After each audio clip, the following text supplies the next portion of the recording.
கிறிஸ்துவுக்குள் மிகவும் பிரியமான தேவனுடைய பிள்ளைகளே, இந்த காலை நேரத்திலே உங்களை சந்திப்பதிலே மிகுந்த மகிழ்ச்சி அடைகிறேன். நேற்றைய தினத்திலே மகதலேனா மரியாளுக்கு தரிசனமான காரணத்தை பார்த்தோம்.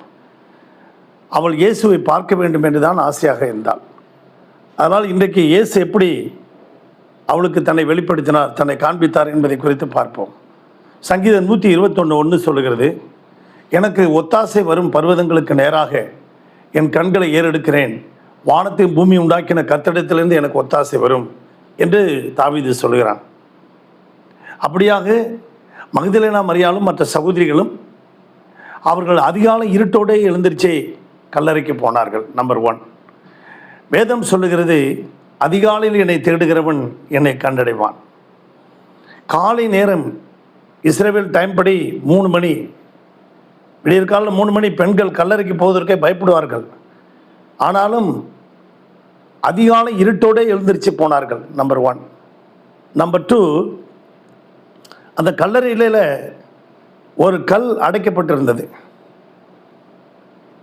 இன்றைக்கு உங்களுடைய வாழ்க்கையிலும் என் வாழ்க்கையிலும் அநேகருக்கு வாசல்கள் அடைக்கப்பட்டிருக்கலாம். அவர்கள் பேசிக்கொண்டிருந்தார்கள், இந்த கல்லை நமக்காக யார் புரட்டி தள்ளுவார்கள் என்று ஒருவரோடு ஒருவர் பேசிக்கொண்டிருந்தார்கள். இன்றைக்கு நீங்களும் நானும் நீங்களும் நானும் அதை தான் பேசிக்கொண்டிருக்கிறோம். ஐயோ, இந்த பிரச்சனையை சரி பண்ணுவதற்கு எனக்கு யார் உதவி செய்வார்கள், யார் எனக்காக, பிதாவாகிய தேவனும் குமாரனாகிய இயேசு கிறிஸ்துவும் பரிசுத்த ஆவியானவரும் சொல்கிறாங்க, ஏசாயா தீர்க்கதரிசியின் புத்தகம் 6ஆம் அதிகாரத்தில் யார் நமது காரியமாய் போவான் என்று அவரும் அங்கலாக்கிறார்கள். அதே போல் நீங்களும் நானும் இந்த பிரச்சனைக்காக யார் நமக்கு உதவி செய்வார்கள், என் கண்ணீரை யார் துடைப்பார்கள், என் வேதனையை யார் தீர்ப்பார்கள் என்று ஒருவரோடு ஒருவர் நீங்கள் குடும்பத்தில் பேசி கொண்டிருப்பீர்கள். 3ஆவதாக அவர்கள் பேசி கொண்டிருக்கிற நேரத்தில் திடீர்னு சற்று யோசனை வந்தது.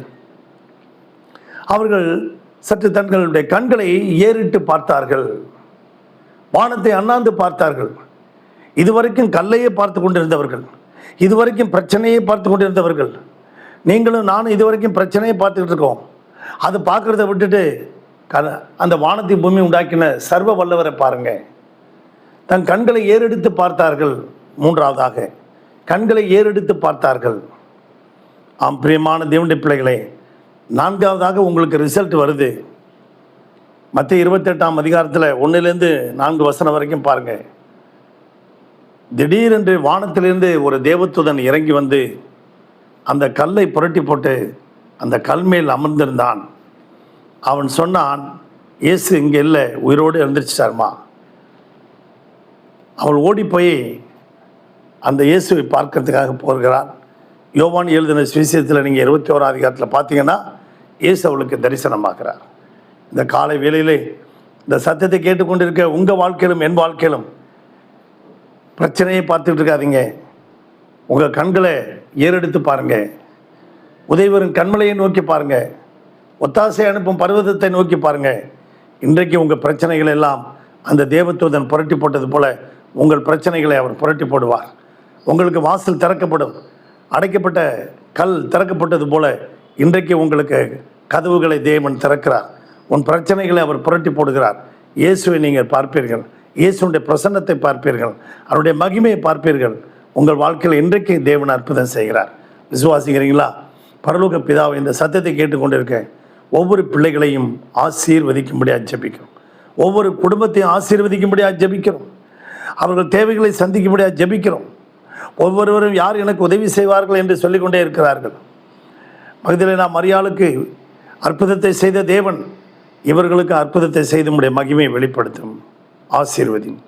இயேசுவின் நாமத்தில் வேண்டிக் கொள்கிறோம் நல்ல பிதாவே, ஆமென். God bless you.